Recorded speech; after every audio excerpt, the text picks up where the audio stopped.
How to fix Crowdstrike blue screen BSOD. Let's get started.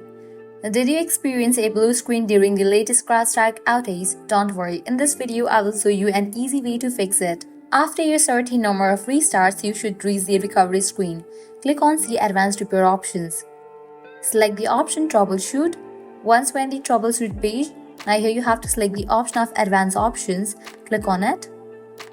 Now, navigate to the option of Startup Settings. Click on it. Now hit the restart button. When the screen pops up, press the number 4 key to start your computer in safe mode. Once you log into your computer, open Windows Explorer. Navigate to the drive where your operating system is installed. For most of us, that's the drive C. Go to Windows folder, then System32, and finally the drivers folder. Open the Crowdstrike folder. In the Windows Explorer search bar, type C-291*.sys and then search for it. With that, a file will pop up. Delete that file. Then restart your computer one more time. Once it boots up, you should be able to log in and use your computer like normal. And that's it. You have successfully fixed the Crowdstrike blue screen error.